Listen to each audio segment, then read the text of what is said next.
Iran और Israel के बीच सीधी लड़ाई का खतरा बढ़ता जा रहा है। दरअसल मंगलवार की रात को ईरान ने इजराइल पर करीब 200 मिसाइलें दाग दी। कुछ महीने पहले ईरान ने इजराइल पर कुछ ऐसा ही हमला किया था। इन दोनों हमलों के बाद ईरान ने दावा किया कि इससे इजराइल में भारी नुकसान हुआ है, लेकिन इजराइल में इन हमलों से बड़ा नुकसान होने की बात सामने नहीं आई, बल्कि ज्यादातर मिसाइलों को हवा में नष्ट करने का दावा इजराइल की तरफ से किया गया। गौर करने वाली बात यह भी है कि ईरान और इजराइल एक दूसरे के कट्टर दुश्मन हैं, लेकिन ईरान इजराइल से सीधी लड़ाई के लिए अब तक सामने नहीं आया था। वो अपने प्यादों के जरिए इजराइल पर हमले करवाते रहता है। दरअसल हमास, हिजबुल्लाह समेत इजराइल के आसपास मौजूद तमाम शिया विद्रोही गुटों को खड़ा करने में ईरान का हाथ माना जाता है। इजराइल हमास और हिजबुल्लाह को पहले भी बड़ी चोट पहुंचाता रहा है, लेकिन ये बार बार उठ खड़े होते हैं। इजराइल इन गुटों को ईरान का प्रॉक्सी मानता है और उन्हें खत्म करने पर भी लगा है। एक तरफ इजराइल ने गाजा से हमास का लगभग सफाया कर दिया है, तो दूसरी तरफ लेबनान में हिजबुल्लाह के खात्मे के लिए उसने कार्रवाई तेज कर दी है। यमन और इराक में भी समय समय पर इजराइल कार्रवाई करते रहता है, लेकिन इन सब के बीच अब ईरान ने इजराइल पर सीधा हमला किया है। इजराइल बदले की भी बात कह रहा है। अगर ईरान पर इजराइल अगली कार्रवाई करता है तो माना जा रहा है कि ईरान के सभी प्यादे इजराइल के खिलाफ आक्रामक हो जाएंगे। ऐसे में इजराइल के चौतरफा घिरने की आशंका जताई जा रही है। आइए अब ये भी जान लेते हैं कि ईरान के प्यादे कहां कहां हैं और कितना खतरनाक है। फिलिस्तीन, यहां हमास एक्टिव है। साल 1987 में बने हमास को इजराइल, अमेरिका समेत कई देशों ने आतंकी संगठन घोषित कर रखा है। साल 2007 से हमास का गाजा पट्टी पर दबदबा है। हमास का सबसे ज्यादा समर्थन ईरान करता है। ईरान से ही हमास को सबसे ज्यादा फंडिंग मिलती है। हमास के अलावा गाजा पट्टी में फिलिस्तीनी इस्लामिक जिहाद नाम का संगठन भी एक्टिव है।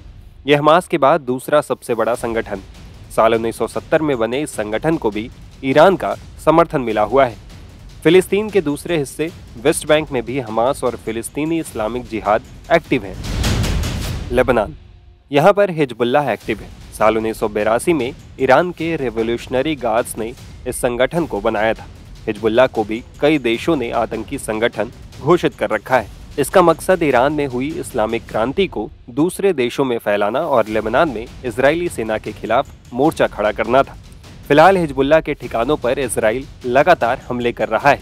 इससे पहले साल 2006 में भी हिजबुल्लाह ने इजराइल के साथ 35 दिनों तक जंग लड़ी थी। इसमें 158 इजरायली नागरिकों की मौत हो गई थी। इराक, यहाँ पर भी कई चरमपंथी संगठन हैं जिनका साथ ईरान देता है। इराक में पॉपुलर मोबिलाइजेशन फोर्सेस नाम की संगठन है, जिसके पास 2 लाख से ज्यादा लड़ाके बताए जाते हैं। बद्र संगठन भी है, जिसे ईरान इराक युद्ध के वक्त ईरानी इंटेलिजेंस ने बनाया था। इन दोनों के अलावा असैब अल हक नाम का भी एक संगठन है। बद्र और असैब अल हक के पास 15 से 30 हजार लड़ाके होने का दावा है।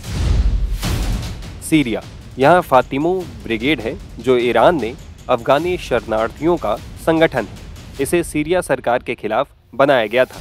सीरिया में लड़ने के लिए शिया पाकिस्तानियों ने जानबियों ब्रिगेड नाम से संगठन बनाया था। एक कुबत अल रिधा नाम का संगठन भी है, जिसके लड़ाकों को हिजबुल्लाह ने ट्रेन किया है। बकीर ब्रिगेड भी है, जिसे IRGC का फुल सपोर्ट है। इन सभी संगठनों के पास हजारों लड़ाके हैं। यमन, यहाँ हूती विद्रोही एक्टिव हैं, जो शिया जैदी समुदाय का संगठन है। हूती विद्रोही इजराइल और अमेरिका के खिलाफ लड़ते हैं। 90 के दशक में हुसैन अल हूती ने इस संगठन को बनाया था। यमन के हूती विद्रोहियों को ईरान का समर्थन मिला है। हूती विद्रोही यमन में राजनीतिक रूप से भी मजबूत है। हूती के पास 30,000 से ज्यादा लड़ाके हैं। बहरीन, यहाँ पर अल अश्तार ब्रिगेड नाम का संगठन एक्टिव है। ईरान की मदद से ये संगठन बहरीन सरकार के खिलाफ लड़ता है। साल 2013 में ये संगठन बना था। अल अश्तर ब्रिगेड को ईरान से न सिर्फ फंडिंग मिलती है, बल्कि हथियार और विस्फोटक भी मिलते हैं। अल अश्तर ब्रिगेड को हिजबुल्लाह का भी समर्थन मिला हुआ है। अब ईरान और इजराइल के बीच बढ़ते टेंशन को देखकर ऐसा माना जा रहा है कि मिडिल ईस्ट का एक बड़ा इलाका जंग के अखाड़े में तब्दील हो सकता है।